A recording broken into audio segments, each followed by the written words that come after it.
बिछा में Pakistan peoples party के पहिरें कॉर्नर गजानी लतीफ़ कॉलोनी में थी गुज़री, जंहिंमें बिछा जे पीपी अॻवान सैयद गदा हुसैन शाह लतीफ़ी चयो आहे त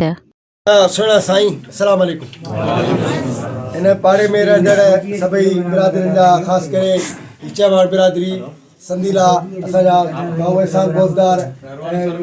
मौलाई बरादी फ़कीर माछी उनजा भाई अज़ीज़ क़रीब या संगरासी भाऊ अरबाब संगरासी असांजा दोस्त आहिनि ऐं उन्हनि खे बि सलाम हुजे। सभ खां पहिरीं त आऊं फ़ौजी ग़ुलाम अलीअ जो निहायती शुक्रगुज़ार आहियां,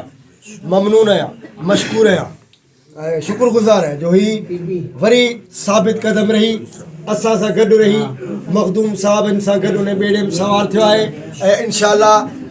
हमेशह असीं गॾु रहंदासीं। हीअ तस्वीरूं बि लॻी पियूं आहिनि त हीअ पहिरीं बि असां सां गॾु दोस्त हुआ, जिथे आहियूं ॾुख में बि गॾु हूंदा आहिनि, सुख में बि गॾु हूंदा आहिनि। त पहिरीं सभ खां आऊं हिनखे पीपल्स पार्टी जो झंडो हिनजे किले ते रखंदो ऐं इंशाअल्लाह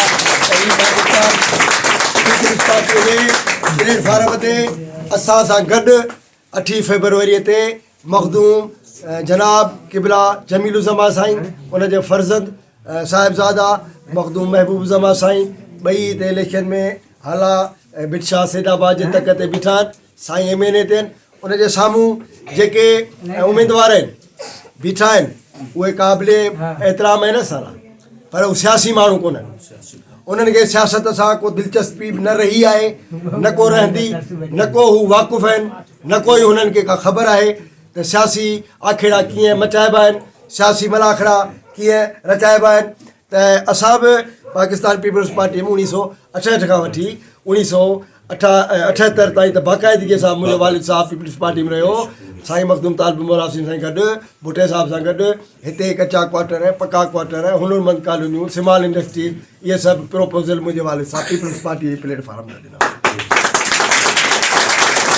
उन खां पोइ वरी ऐं जॾहिं चेयरमैन थियुसि तॾहिं बि मखदूम साहबनि जा अहसान महिरबानीअ सां मूं इलाही शहर में कमु कयो, उन्हनि मूं सां गॾु मुंहिंजी मदद कई ऐं पोइ मूं हुन मोहल्ले में हुन मोहल्ले में जेके बि तरक़ियाती कम थिया, पर मखदूम जमीलुज़्ज़मा साईं बेज़रर इंसानु आहे। पर 8 तारीख़ ते वोट पाकिस्तान पीपल्स पार्टीअ जा निशान तीर खे मथे